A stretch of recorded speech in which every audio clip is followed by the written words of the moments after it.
তাহলে কি করতে হবে? এক মাস চলে গেল, আমরা এবার সবাই লেংটি কষে নিয়ে আবার 11 মাস পর খোঁজ করবো নাকি? না, একটু মিলাবেন।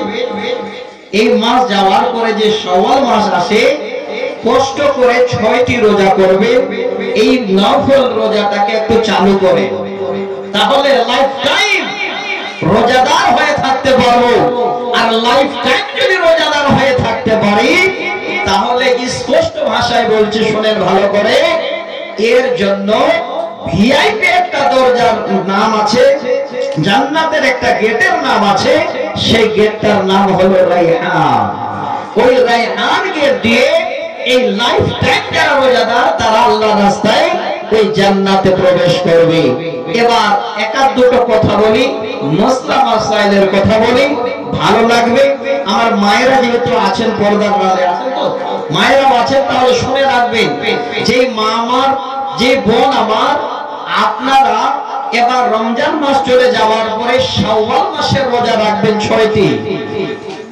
এবার মায়েদের তো 6 থেকে 7টি রোজা নষ্ট হয়, ভাইজান বুঝবেন। না হলে আপনার স্ত্রীকে ভালো করে বুঝাই দেবেন।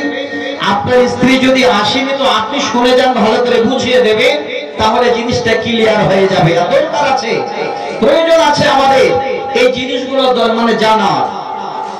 6 থেকে 7টি রোজা আমার মায়েদের কাজা হয়।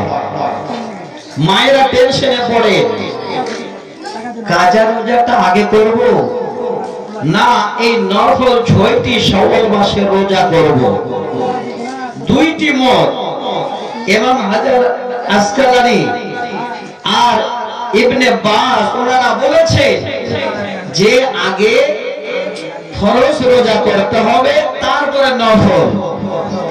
আর অন্যান্য সমস্ত আলেম ওলামার মত, যদি নফলটা করে নেই, ফরজটা পরে করে, তো কোনো অসুবিধা নেই।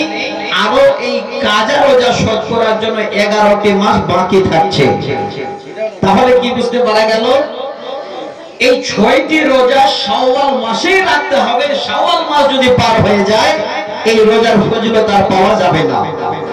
এই 6টি রোজা রমজানের পরের মাসটাতেই রাখতে হবে। তাহলে আমার মায়েদের বলে দেবেন, যদি কাজা আদায় না করতে পারে, তাহলে আগে এই 6টি রোজা রাখবে।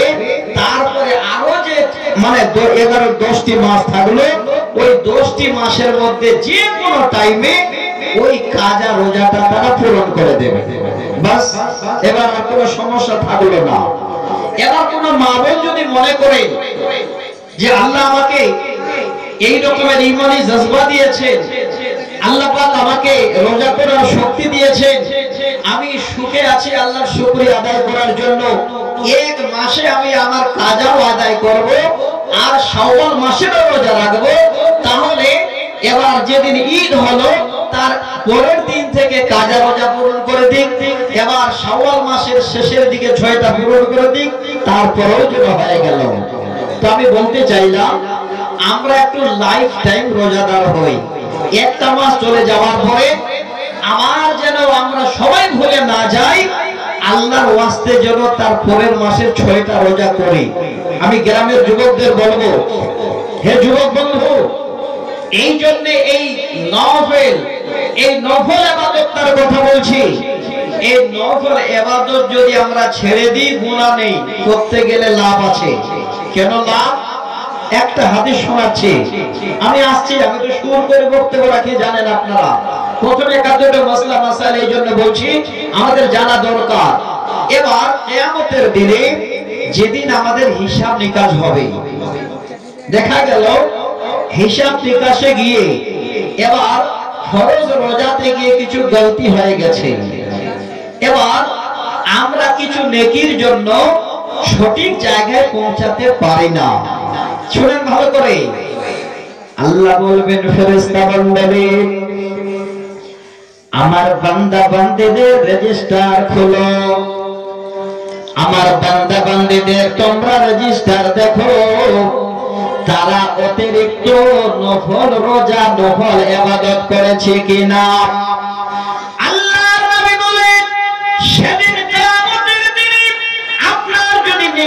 পাল্লায় এই রকমের নেকি কমতি হয়ে যায়, আল্লাহ ফেরেশতার মাধ্যমে এই নফল ইবাদতের নেকিগুলো নিয়ে এসে আপনার পাল্লায় রেখে দিয়ে, আপনার তারাজুতে রেখে দিয়ে, আপনার নেকির তারাজুটা আল্লাহ পাক যেন সেদিন ভরিয়ে দেবেন, ভারী করে দেবেন। এই কারণে আমরা যেন কোনদিন নফল ইবাদত কেউ ছেড়ে না দিই।